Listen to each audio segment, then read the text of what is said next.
Oh, yes, there we are. Hello, hello, hello, and welcome to the Odds on Premier League. We are here to analyze. Oh, yes, there we are. Hello, hello, hello, and welcome to match day 2 of the Premier League. We are here to analyze, as I said, everything on the second weekend of the what I believe the best league in the world. We are here with our Premier League expert, Tom Rennie. How are you, Tom? I'm doing very, very well. How are you? Lovely to see you, Leo. Thank you very much, Tom. Yes, I'm just keeping, the chair warm from for Edu, so he's gonna be back hopefully next week after a well-deserved holidays.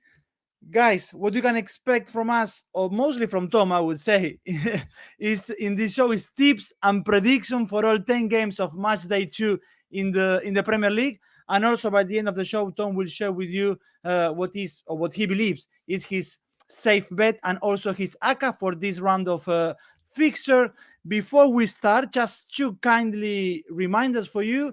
Do not forget to like, to subscribe, and to hit the notification bell for all the latest uploads. And also, do not forget to watch and to give some love to the Betting Academy videos in our channel, which are, believe me, very useful learning tool. So, Tom, our first stop is in Birmingham, Villa Park Stadium, Aston Villa at home against Everton, the so-called England golden generation poster boys in each bench, Steven Gerrard, Frank Lampard. Villa was dreadful in their opening away day against Bournemouth. Everton also lost in their case against Chelsea and played one of the most boring games of match day 1. Basically, they are both in need. I will leave to you who is more in need, either Aston Villa or Everton. I have difficulties of finding goals in here, Tom. Ollie Watkins or Danny Ings for Villa, at least for me, they cannot guarantee you that. And on top of that, Everton has managed to secure a very good pair of centre backs with James Tarkowski, Connor Cody, but at the same time, they are also without a recognizable striker for the foreseeable future. I don't know if you believe that both teams are not going to score. The odds on that market is not too bad. It's at 2. But what are your expectations in here, if you have any, Tom? Well, I thought Villa were very, very poor on the opening weekend against Bournemouth. Really poor performance. I think Steven Gerrard right now is under some real pressure to mould and meld this team because he's had money to spend during the summer. New signings played at the weekend against Bournemouth. He's had Coutinho from January, of course, confirmed signing during the summer.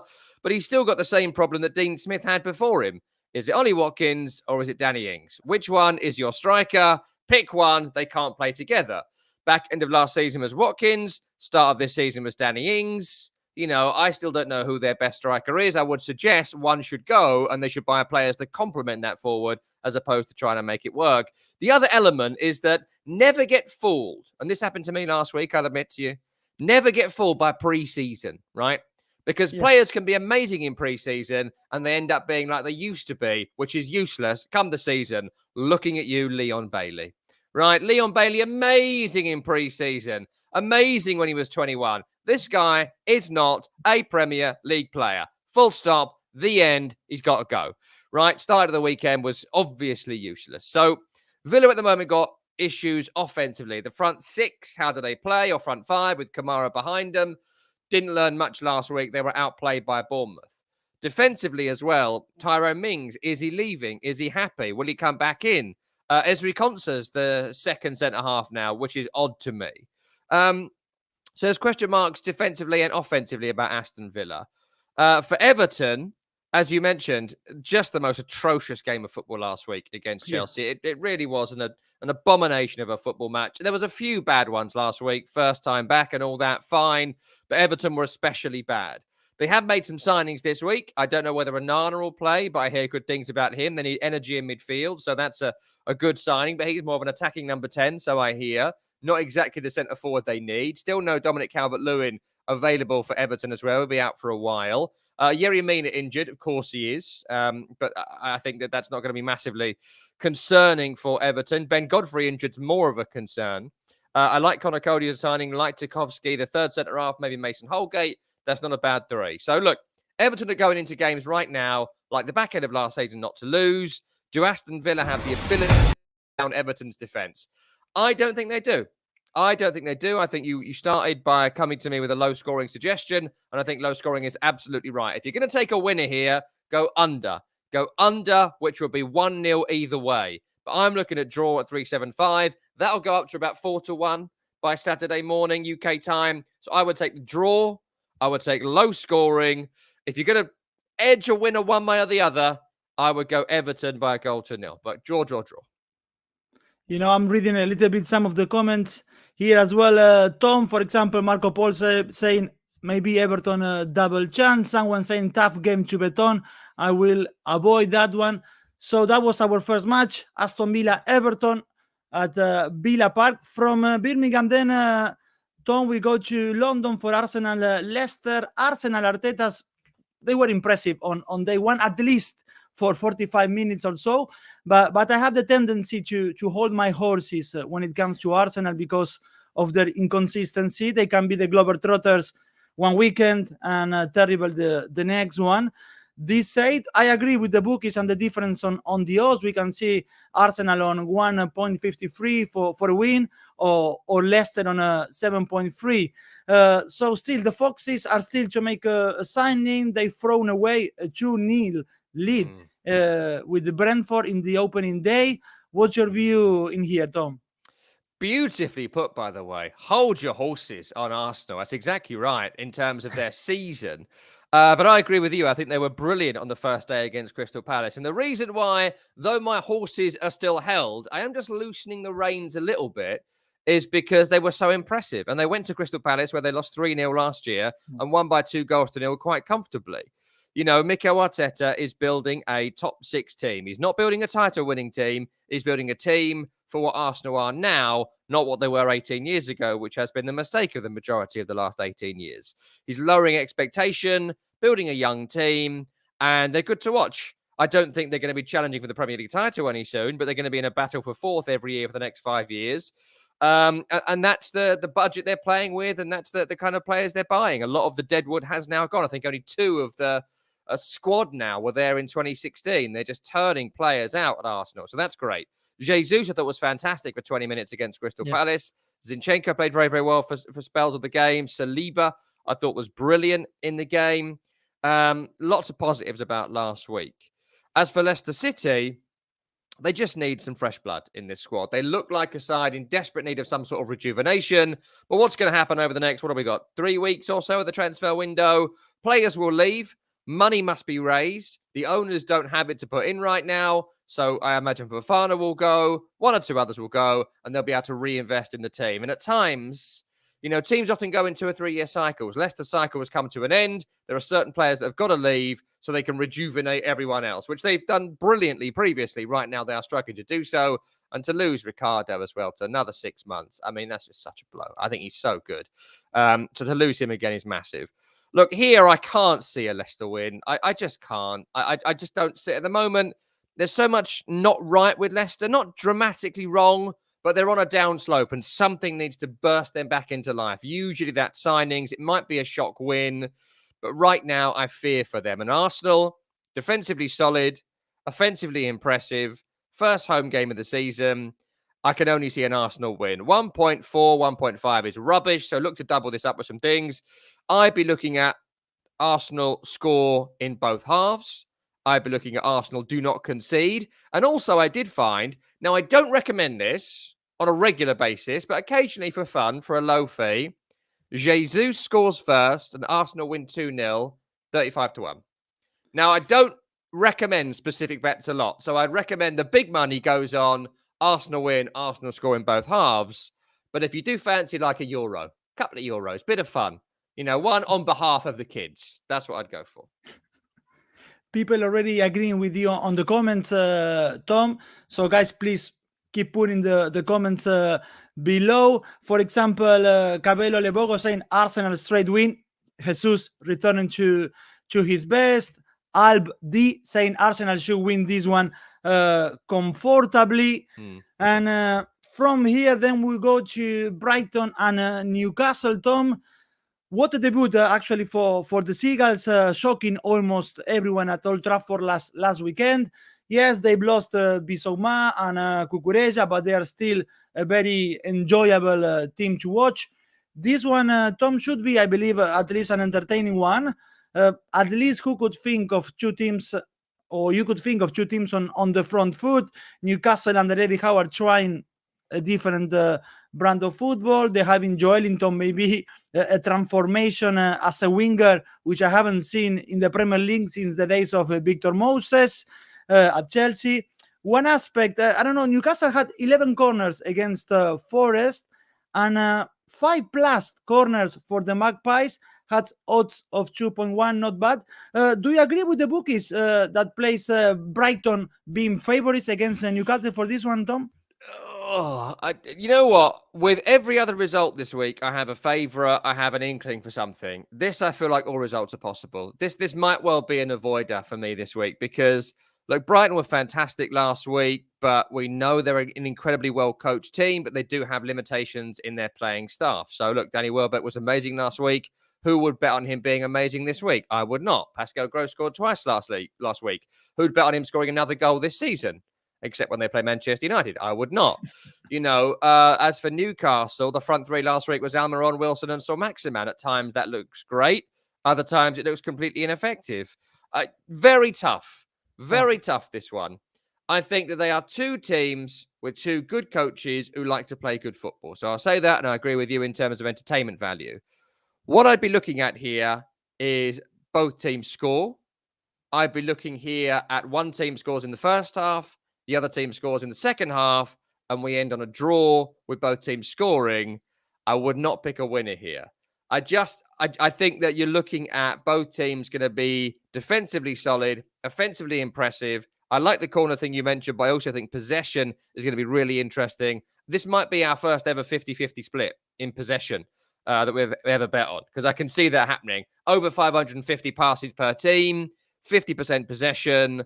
I can see there being plenty of shots, but I would go draw all round. One team leads at half-time, course level at full. I can already read again in the comments, money on the draw. So again, people agreeing on that one. Tom, from Brighton, Newcastle to our next fixture, which is Manchester City, Bournemouth, with, of course, almost no money to be made for a City win, with odds of 1.1. So with Bournemouth, Tom, on with the odds they are having, which are like, I'm reading there, 50.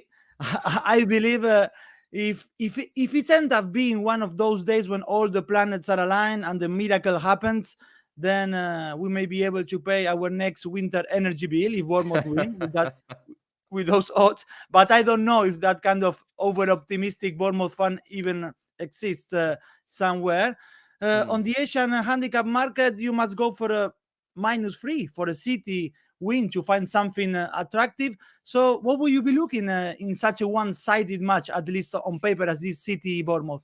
Yeah, I mean, you're absolutely right. I think that even the most positive Bournemouth fan we could find might struggle to put £1 coin on a 50-1 bet on Bournemouth to win. Maybe they will. I mean, if I was going, I suppose I might do it for fun, because occasionally it happens. You remember Palace last year, and of course Tottenham beat City in the early days last season, so they can have some tough moments.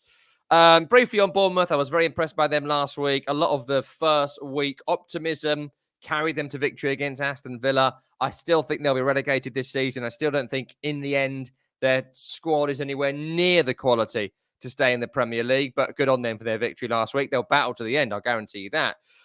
Man City, you and I were at the game the weekend, West Ham, Man City, and I felt sorry for West Ham because chasing the ball around in a 30-degree heat against Man City at 1-0 down feels like a torture. Feels like being put on the rack in medieval times. It sounds awful, and it looked awful, and it was awful, except if you were Man City, and you would have loved it immensely. They controlled the ball, controlled the game. And what I found really interesting was I spent the entire week last week on various shows, and people were telling me that Erling Haaland's not going to do it in England. You know, it's so different in England to Germany. And, you know, he's going to have to learn to play the Guardiola way. No, absolutely not. No way. Erling Haaland is a phenomenon. He's a naturally gifted striker. He develops all the time. And look at the way he scores both goals. Number one, the way he pulls in between two centre-halves, runs backwards on the half-turn, takes it, runs around the goalkeeper, wins the penalty. gets up, takes the penalty. The second one, the turn of pace through the gap, the beautiful pass, and the dead-eyed assassin finish. Phenomenal, just phenomenal. And I'm a West Ham fan, and even I was happy to see it because I knew he was going to be good. So I felt vindicated by it. So in this particular game, all sorts of Erling Haaland scores and City win. Haaland scores first, City 5-0. He's only 16-1. You go plus 3.5 for City. So they're going to score 4 or more. You get that around 10s. Still not great, but I would still recommend doing it if you are going to bet on this game, because as you can see with the odds, it's a waste of time. If you bet on this, by the time we get to kickoff, you might owe them on any scoreline. So you might as well double it up with something. I'd be looking at Haaland and over 3.5 and City win without conceding. Tom, I stop a little bit on Holland because actually on the comments, Armin Bielefeld asking you a question. Do you find any value on Holland to get the top scorer of the Premier League this season at 2.45? Yeah, I think that's quite decent value, actually. There's only going to be 4 people in it, right? Really? There's going to be Erling Haaland, Mo Salah, Son, and Kane. That's it. That's your 4. That's your 4 guys that are definitely going to score over 20 goals. So you're already cutting down that market beautifully. And of those players, I think it goes to Salah and Haaland. And there'll be games like this. Maybe make a decision at the weekend. I think he'll score at least 2 in this game. If he does score at least 2, that puts him 4 after 2 weeks. If he's on that already, and they've still got Fulham, and they've still got Villa, and all these bad defenses to play, he's going to kill it. So, yes, I've already got that bet. But if you want to wait till after the weekend, that's fine. But that's good value, I think. Perfect. So that was Manchester City, Bournemouth. On our next match, Tom, I'm quite surprised to find that Southampton at home against Leeds, they are favourite for the bookies. 236 for Southampton, 348 for an away win. Southampton, Tom, has been very poor for a prolonged period in the Premier League. Their debut was terrible at Spurs, and they are a one-man team. James Ward-Prowse is the only answer they have for almost everything.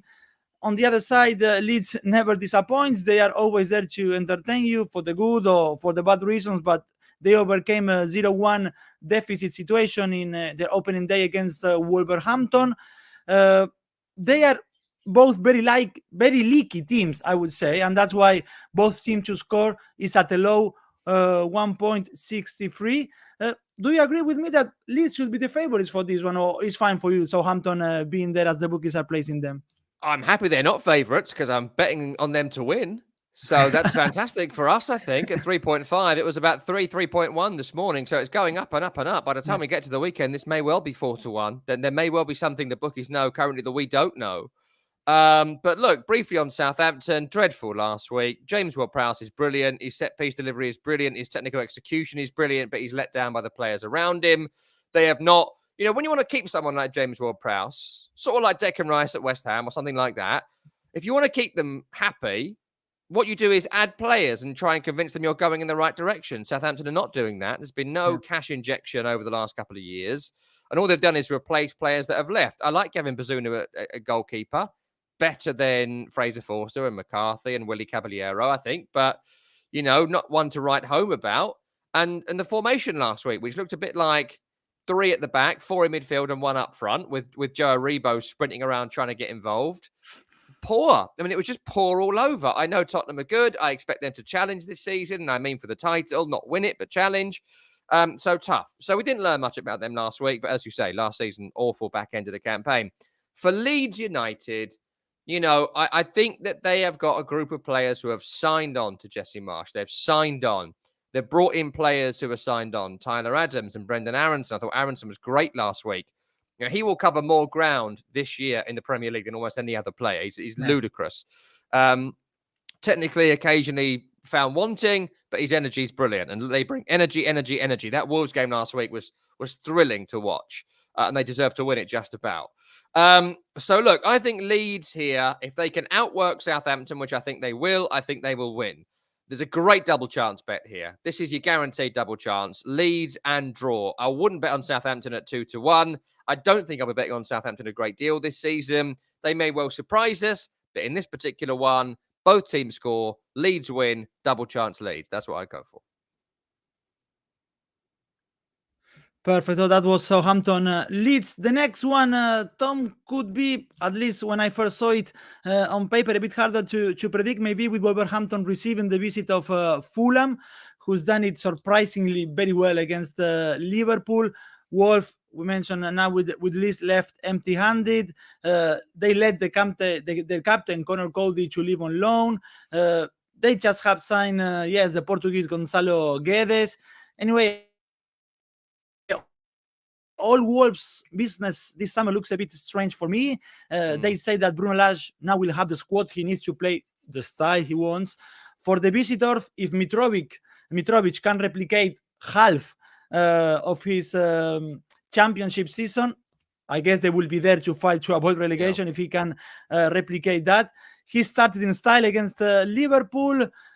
I should have mentioned this before, but I think you did it when you talk about West Ham and City last weekend, that this weekend in England, Tom, is predicted to have temperatures in the upper 30s. So it's not a delusion to think of games to unravel maybe more on the second half, when it might get a little bit cooler than on the first half. So with that in mind, a draw at halftime here, Wolverhampton Fulham has odds of 2.18. How do you see it? Yeah, it's interesting you should say that, actually, because with the weather in England, I often find, we're doing weather chat now, that the hottest part of the day tends to be like 4 p.m. to 6 p.m. So that bit at the end of the game, I can see the second half's getting a bit ratty because it gets hotter, not cooler. The start of the day tends to be a bit cooler. The late games will obviously be cooler, but for some reason, with this bizarre weather we have now, because apparently we live in Jamaica, it gets incredibly hot at that bit. So I can see the second half's being a bit naff of the 3 o'clock UK timers on Saturday. But I do think with the late game Saturday and the late game Sunday, it could get real frantic by the end with the temperature cooling. So that's a good point, but I think the temperature's slightly different. But, on this game, look, Wolverhampton Wanderers last year were the worst team to watch in the country. They were diabolical. Utterly diabolical. And Bruno Lage got away with it by saying, I ain't got the players. I've not got my players. This is not how I want to play. I've got to play Nuno's way. He didn't have to do it for 10 months, but he did it and got away with it, and everyone's sort of happy with it. They all blame Conor Cody. Cody's now gone. And now there's no excuses. They tried to play attacking last week, much like they did pre-season. Last season, what happened? Outfought, beaten, and Leeds beat them. And I think they will go back to the more negative style, because Bruno Lage has found a way to win that way in the league, but I wouldn't pay to watch it. I hope he goes Benfica Lage. I do, but the thing is with Benfica, they are the best team in that league, more or less, all the time. So you can be a bit more daring because all your players are better than their players. Wolves aren't like that. And so you have to be a bit more pragmatic. And I don't see much difference between the squads here of Wolves and Fulham, in truth. So it's going to be interesting to see how it goes. With Fulham last week, the outstanding performance of the weekend for me. I thought they were brilliant. As you say, Mitrovic, never saw that coming. Brilliant performance from him. And he's made us all question, me included, how he could do in this league. I'm still not that convinced. I think, one swallow does not a summer make, but it was certainly very impressive nonetheless.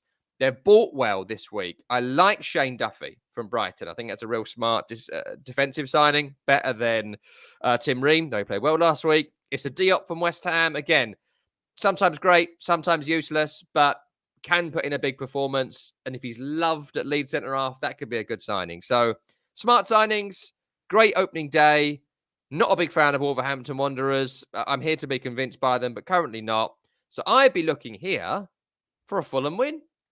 I think Fulham, on the strength of last week and the fact they've got a goal scorer and Wolves don't, will win this game. I think you're level at half-time. I think Fulham win it in the second half. And I think I'd put Mitrovic amongst my goal scorers. That may well be because I'm getting drawn in by last week. But this is, for me, small bet, just on gut feeling. Good. Opinions divided on the comments. Some people saying Wolves win, Fulham win. We will see then on Saturday. And actually, talking about Saturday, the last game on Saturday in England in the Premier League, that will be Brentford again, Manchester United.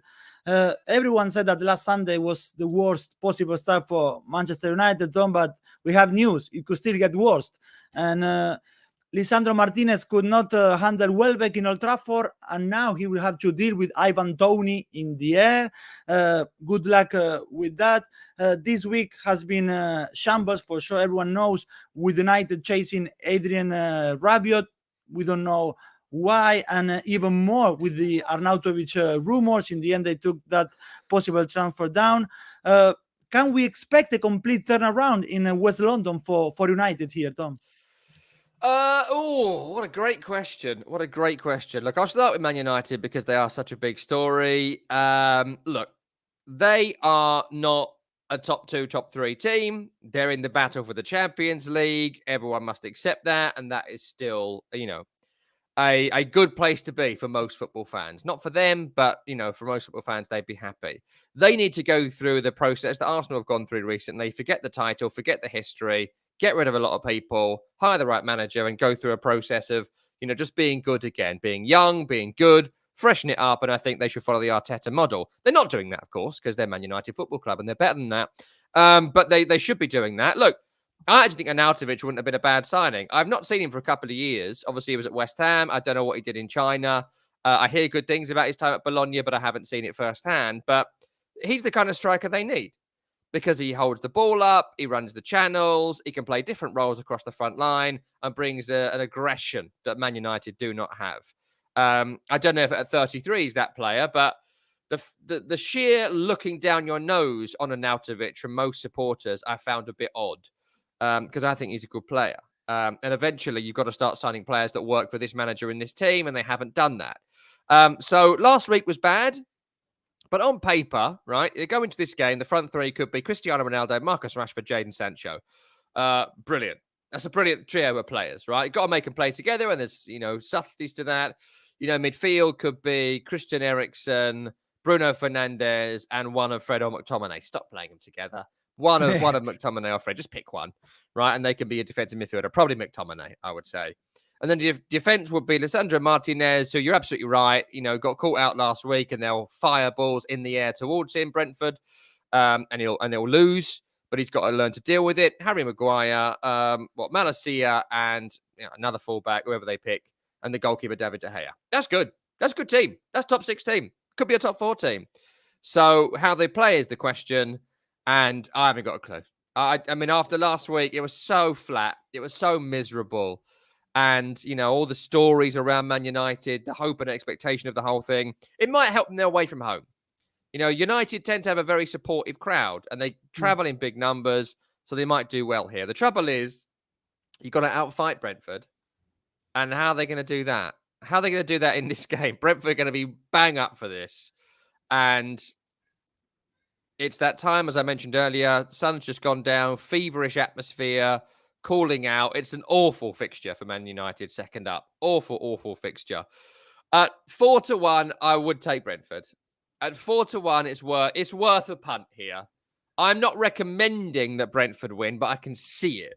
I can see them winning 10 corners or more in this match. I can see them scoring from at least one of those corners. Ivan Toney or Martinez is a nightmare for Manchester United, and Brentford will outwork Man United in this game. That's a fact. They do it to most teams. No disrespect. They do. And they will do it against Man United. Man United have got to rely on their technical ability to win this game. If their technical players are switched on, they win. But on the evidence of last week, at 2-1 even for Man United, which is quite decent. They're always quite short, Man United, even when they're rubbish, for reasons of everyone betting on them because they're so famous. But I wouldn't bet on them here. Take a Brentford win. Brentford win and go for 10 corners in the match. Double chance it if you want. But at 2-1 at Man United, it's not worth your time. Lyle Titus on our comments saying Brentford energy too crazy for Man United, and more people backing, as you are saying, the Brentford for a win. From there, we move into Sunday games. Tom, first one, Nottingham Forest. West Ham is going to be an emotional one, at least for the Forest fans. They're going to play a home Premier League match in City Ground after 23 years. They are a completely new team, 10 new players, a debut with a defeat in St. James's Park. For sure, it's going to take time for Steve Cooper to assemble this Forest. We will see if he can do it on time to survive. From West Ham, I don't know. You were talking a little bit before. I don't know how much to take from the debut with City. The hot afternoon in South London. They were quite poor, but they showed the last few seasons that they are capable, and more than anyone, Tom, of good and very good performances. So what are your expectations here, with, of course, West Ham being the favorite, as we can see there on the graph? Yeah, I didn't like Forest last week at all. I thought they were very poor against Newcastle. Newcastle are a good team, not a great team. They made them look amazing at St James's Park. They came up with an army of low knees, and they've lost a lot of that good team from last season. And looking at them last week, they looked a mess. Sam Surridge is not a Premier League striker. Brennan Johnson, I'm not sure he is a striker. Jesse Lingard, where was he playing? Colback and O'Brien, centre midfield, not good enough. Was it 3-4-3 or was it 3-2-1-2-1-3? I think Steve Cooper outthought himself last week trying to work on what this team is. And I think they're going to have to work it out very quickly over the next 10 weeks. And I don't see them winning many games in this run. And that could leave them in trouble when they, I think, will improve post-World Cup. So they were poor last week. As you say, emotional occasion, but the quality isn't quite there. If West Ham are up for this game, they win this game.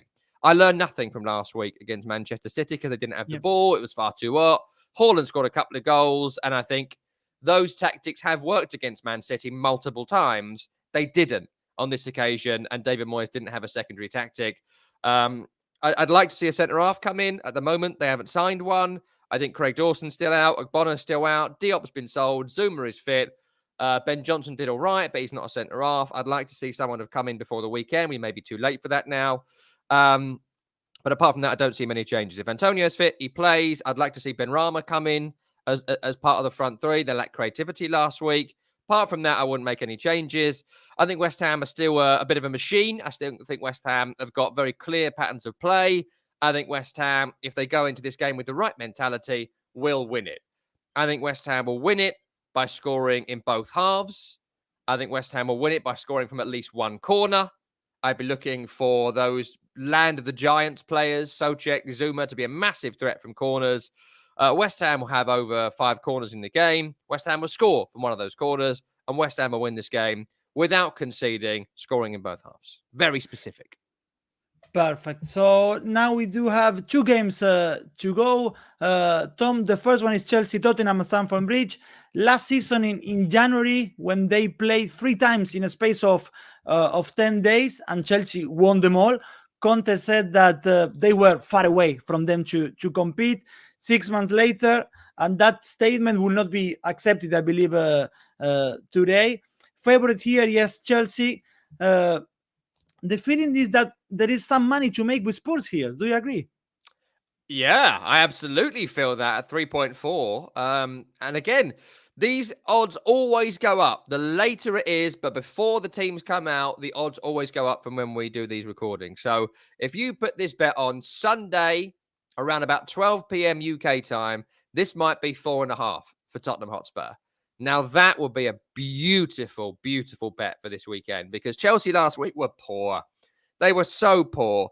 Their playing squad, I still think, is better than Tottenham's on the whole. But who plays where? Who's happy? The continued need to protect Thiago Silva. They look like a new team. And the front three at the moment doesn't make a great deal of sense. What is that front three? It's an ongoing, endless discussion. Kai Havertz, pointless last week. Mason Mount did nothing. Christian Pulisic came on, did nothing. Apart from Raheem Sterling, there's no one guaranteed for me to start in that three. And Jorginho and N'Golo Conte, it looks tired. It looks tired, that midfield pairing. And I'd like to see Conor Gallagher come in. We'll see if Thomas Tuchel likes him or not. For Tottenham, very impressive last week. They have the right cogs in the right position at the right time. Antonio Conte once again turns a kind of middling winger into a really good-looking wing-back in Ryan Sessegnon. The front three looks impressive. Everything about Tottenham right now is going in the right direction. And at 2.4, I'm not sure it's worth Chelsea. I'd be looking here at 2 markets. Number 1, Tottenham to win. And their goals coming late in the second half as Chelsea push on. Tottenham on the break is a scary prospect. So I'd be looking at goals to come 80 minutes or beyond. So 0-0 until 80. Tottenham score goals after that.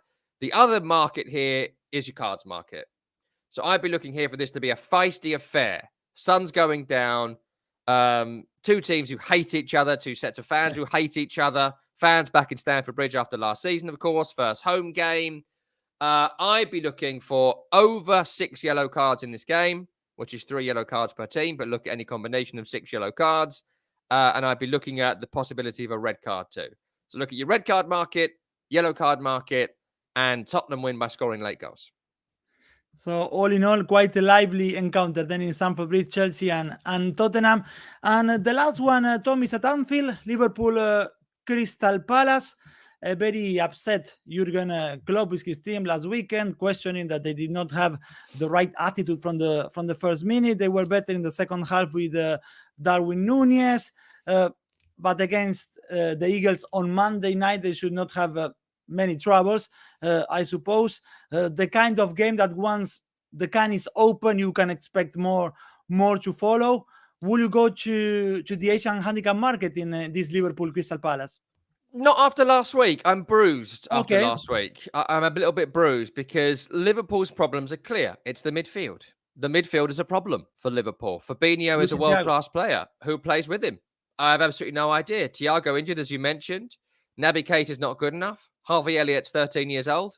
Jordan Henderson can't play 2 games in a row, and he will get injured at points this season. Plus, what is he now? I don't quite know. He's a sort of number 8, but not really. So they've got issues there, Liverpool, to solve, and they won't be Premier League champions without solving it. And I expect some midfield signings to come in between now and the end of the window. Up front, Darwin Núñez simply must start. Great goal last week. Showed he could do it. No reason to keep doubting him. Get him in the team. Front 3 looks good. Defence looks good. Midfield has problems. Trouble is, Crystal Palace, same issue. Losing Conor Gallagher is massive. They played Decore in centre midfield last week. Wasn't particularly impressed by him. Looks like a bit of a kicker and a hacker as opposed to a creative box-to-box player. And who plays up front? Look, Palace defensively strong, well organised under Vieira, but there are a couple of players short. Jean-Philippe Mateta couldn't hit a cow's backside with a banjo. You've got Odsonne Edouard, who tries hard, can't shoot. Benteke, well known, doesn't score many goals. So it's down to Zaha. Can Zaha, on the break, beat 2 people and score a goal? If he can, they've got a chance. But look, Liverpool win here. I don't see much green in terms of what I would bet on, to be honest. I don't want to go Asian handicap here because I wouldn't be that confident about Liverpool following last week. I think they will win. I'd again be looking at late goals. I wouldn't be surprised to see this game level at half-time. Liverpool win it late on. In the last 20 minutes, from 70 to 90, the goals will come. Look at Salah. Look at Núñez. That's it. Great. So that was the 10th game of this match day 2 of the Premier League. All the tips and predictions done by Tom Rennie. Before we go, Tom, of course, we want to hear your safe bet for this round of fixture, and of course, as well, your ACCA. Yeah, my safe bet this week is Manchester City to win against Bournemouth, because as well as Bournemouth played last week, they ain't seen nothing like Manchester City. Erling Haaland, I love him. I think he's going to score bags of goals in this league, including in this game. But if we're talking safe, I don't double it up with anything, just Man City win. If you feel spicy, go with the 3.5 I mentioned earlier. The 2.5, the 3.5. Yeah. But City win. Safe. ACCA this week, 3 teams in it. I'm just going 3s at the moment. Man City win, obviously. Arsenal beat Leicester. Ooh. And West Ham beat Nottingham Forest 4-1. Still low, but I just think those 3 teams are the 3 most likely to win this weekend. Perfect. Okay, so ladies and gentlemen, that was Tom Rennie with all the insight for match day 2 in the Premier League. Thanks for watching, guys. Thanks for leaving your comments. Don't forget to like, subscribe, and hit the notification bell for all the latest uploads. Thanks a lot, Tom. It was a pleasure. See you next time. See you next time. Bye-bye.